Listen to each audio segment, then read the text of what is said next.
La boucle while, donc une boucle, on utilise déjà une, sans le savoir, on utilise déjà loop, qui est une boucle infinie, qui tourne sans arrêt, sans arrêt, sans arrêt.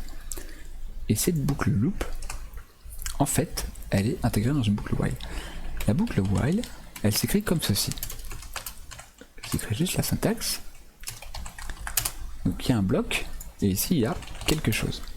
Et ce quelque chose, ça va être une condition. Donc on va retrouver la condition comme pour le if. Et le principe de la boucle while, c'est que tant que la condition ici est vraie, alors on exécute en rond, on tourne en rond une boucle, on tourne en rond ici, on exécute tout le temps ce qu'il y a ici, tant que la condition est vraie.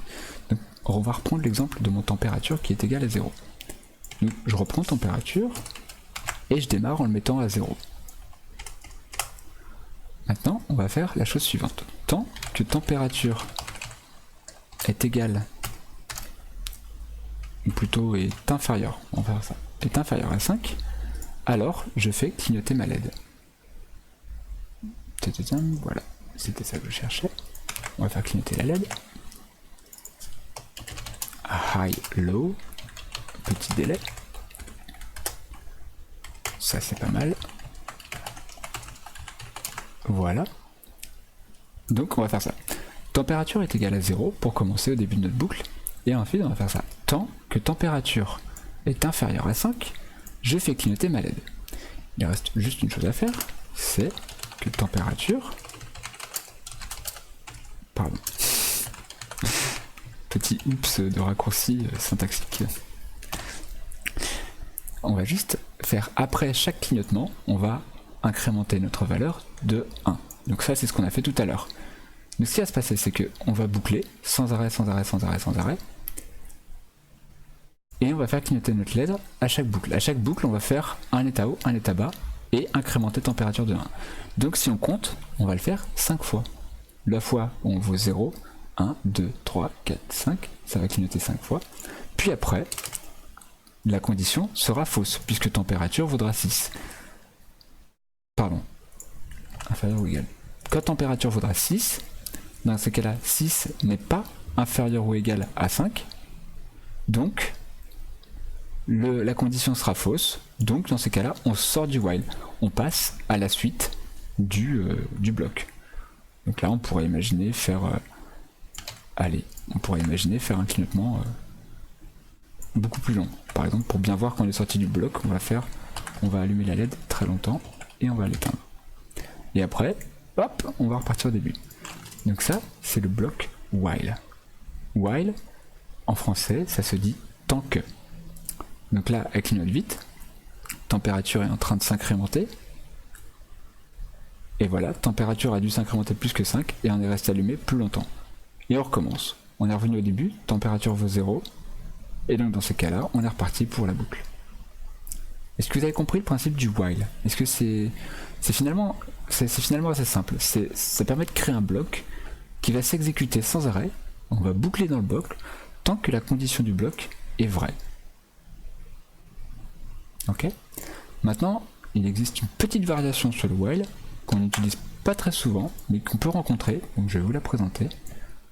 La petite variation, c'est ça. Ça va être do while et on n'oublie pas un point virgule.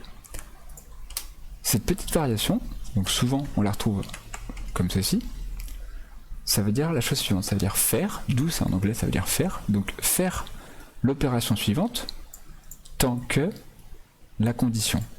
Et la seule différence, c'est que ce bloc-là, il sera forcément exécuté au moins une fois. Parce que vous voyez, on ne vérifie pas à l'entrée du bloc la condition. Donc ce qui va se passer, c'est qu'on va faire ce qu'on nous dit de faire, donc en l'occurrence faire le contenu du bloc, puis à la fin, on vérifie la condition. Vous voyez la nuance? Tout à l'heure, la condition, elle était d'entrée de jeu. Ça veut dire que directement, d'entrée de jeu, si j'avais été comme ça, si ma condition avait été fausse directe, dans ces cas-là, je ne serais même pas rentré dans le bloc, je serais directement passé à la suite. Alors que là, dans le même cas, même si ma condition, elle est complètement fausse, puisque température en l'occurrence est supérieure à 100, vu qu'on ne connaît pas encore quelle est la condition quand on rentre dans le bloc, on va exécuter une fois ce bloc, puis ensuite on va regarder la condition. Si la condition est vraie, on continue à faire le bloc tant qu'elle est vraie.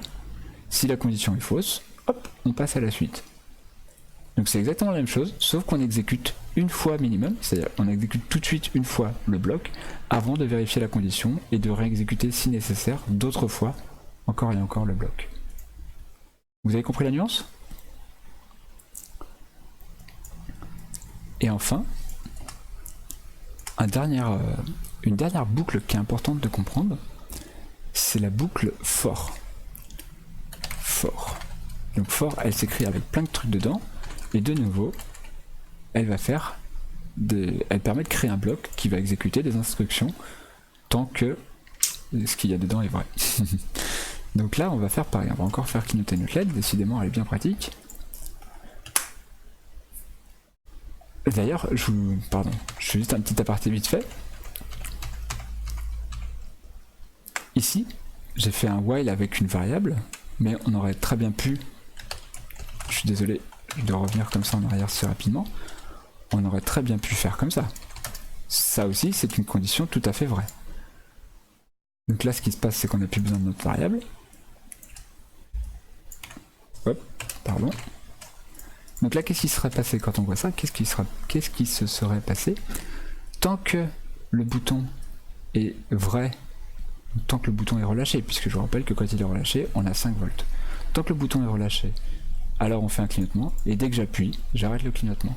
On peut le vérifier. Je clignote, là je suis pas appuyé, j'ai rien à toucher. J'appuie, j'ai plus de clignotement. Parce que le while, on ne passe jamais dedans. Vous voyez, là la condition devient fausse, du coup on en sort, et comme mon bouton reste appuyé, à chaque fois que je reviens ici pour vérifier la condition, je ne rentre jamais dedans. Là j'appuie, et là je relâche. Donc vous voyez, ici, c'est comme dans un if, c'est vraiment une condition comme on l'a connu l'autre fois quand on faisait des if.